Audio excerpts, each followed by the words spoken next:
En este capítulo veremos a qué tipo de tratamientos nos han venido sometiendo nuestros gobernantes. Podríamos sentirnos indignados pensando que fuimos nosotros los que los votamos, pero es bueno que recordemos que eso también lo controlan ellos. Agua que no has de beber. Los mares son un sumidero. De forma constante, grandes cantidades de fangos y otros materiales, arrastrados desde tierra, se vierten en los océanos.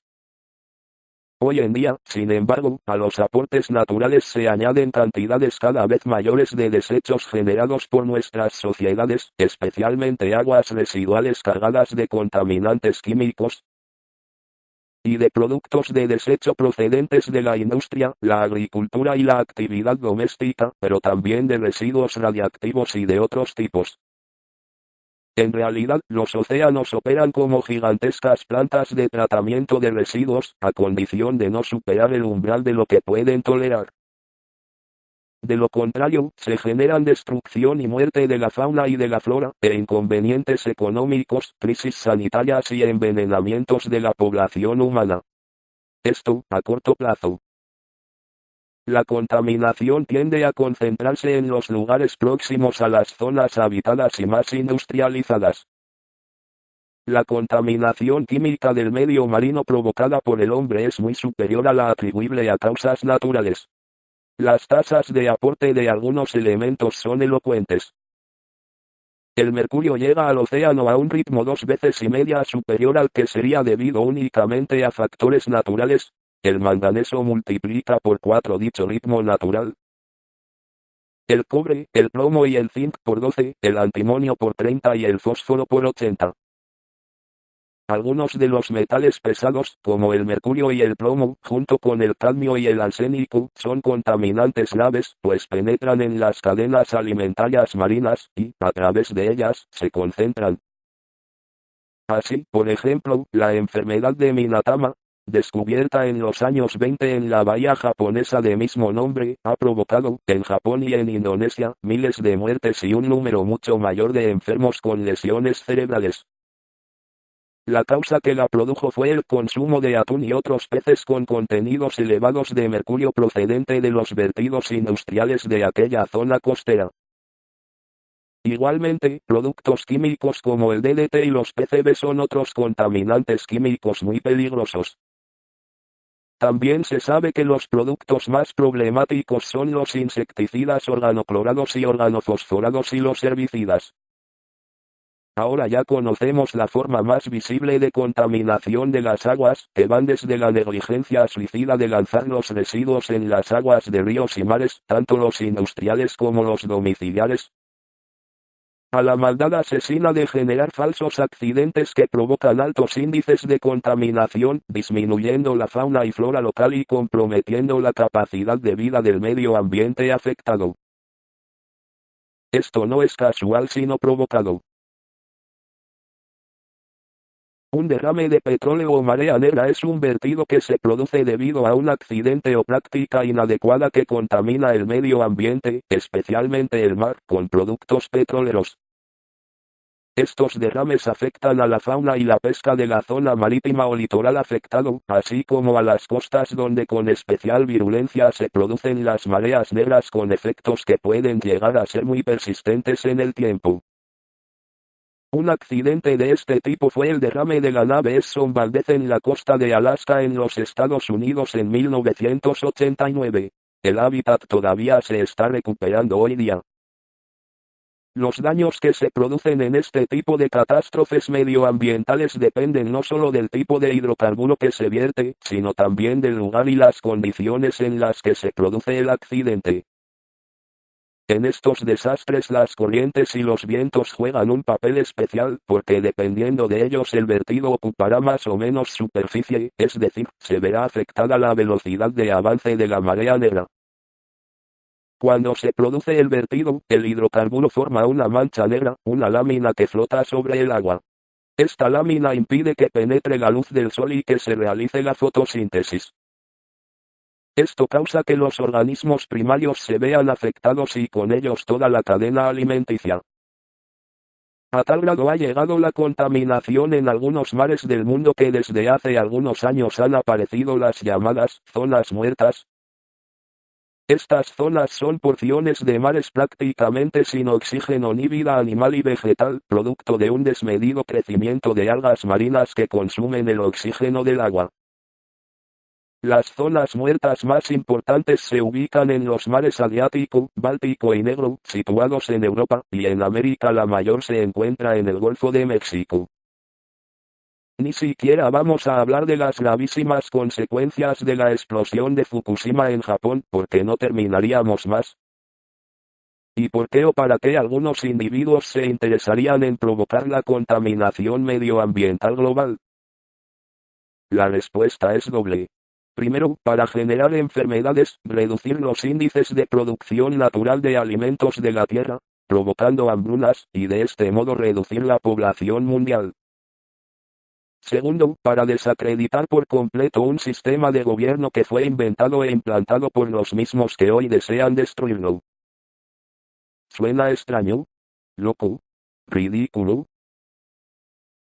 Sin embargo, lo que hoy conocemos como democracia, un gobierno del pueblo para el pueblo que no existe porque el pueblo no gobierna, no es más que la contraparte de otros sistemas como el comunismo o las dictaduras, las cuales también han demostrado ser fracasos totales.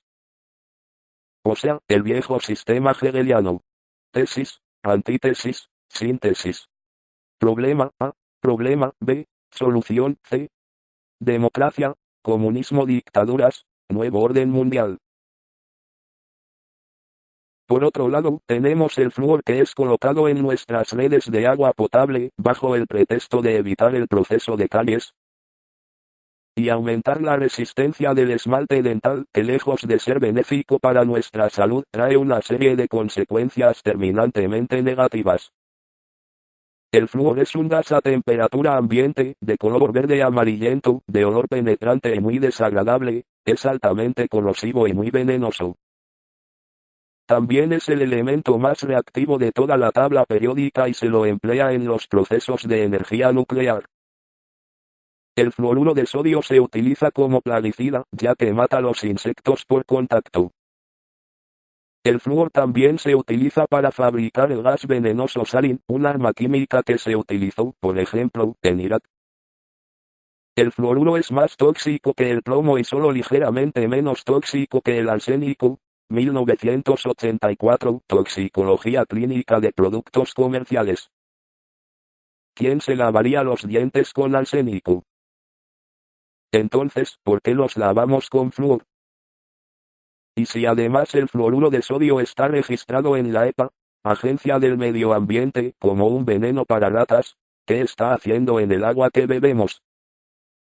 ¿Realmente quieren saber por qué están permitiendo que el flúor sea colocado en el agua?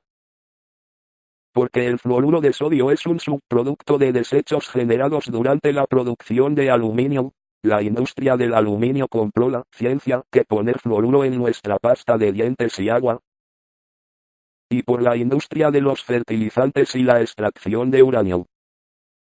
El exceso de flúor provoca fluorosis, enfermedad que se da especialmente por sobredosis, y justamente aquello que dice combatir. Caries. También endurece los huesos y dientes, quedando débiles por dentro y haciéndose quebradizos a largo plazo, lo que conocemos como osteoporosis. Según el Consejo Nacional de Investigaciones de Estados Unidos, los fluoruros tienen la habilidad de interferir con las funciones del cerebro. El flúor podría llegar a dañar el cerebro y puede reducir el coeficiente intelectual, además de que afecta la función de la tiroides. El flúor calcifica la glándula pineal, la vimos en el video pasado, ¿se acuerdan? Con lo que nuestra producción de melatonina se ve severamente comprometida. De ese modo disminuye nuestra capacidad natural de autorregulación corporal y nuestro sistema natural de control de la salud, que en caso de enfermedad o accidente se ocuparía de nosotros con mucho más amor e interés que muchos hipócritas de Hipócrates. También nos condenan a tener vidas mucho más cortas de lo que deberíamos por naturaleza. ¿Recuerdan las citas bíblicas acerca de las centenas de años que vivieron los patriarcas? ¿Por qué será que nos han mentido tan descaradamente, a no ser para que no nos rebelásemos al saber que vivimos siglos a menos de lo que podríamos? Porque al decirle a las personas que las escrituras mienten, no solo las convencieron para dejar de creer en todas las verdades que ellas nos dicen para bien, sino que, al mantenernos en la ignorancia, consiguieron tener generaciones que vivían mucho menos, aprendían menos, porque tenían menos tiempo para intercambiar conocimientos y no se desarrollaban por completo en cuanto a su madurez mental.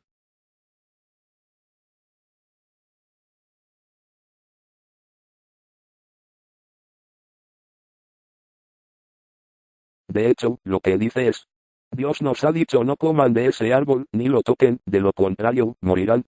Génesis 3.3. ¿Desde cuándo el que avisa a alguien que no consuma veneno es culpable de su muerte? Si la otra persona insiste en tomarlo.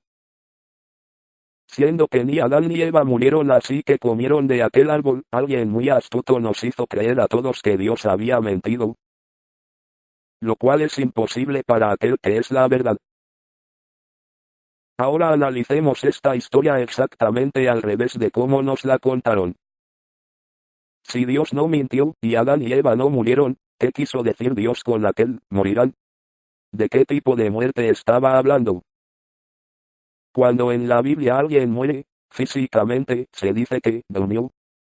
Por el contrario, cuando dice que alguien murió, muchas veces se lo puede ver con vida por bastante tiempo, lo que en realidad demuestra que se refiere a morir espiritualmente.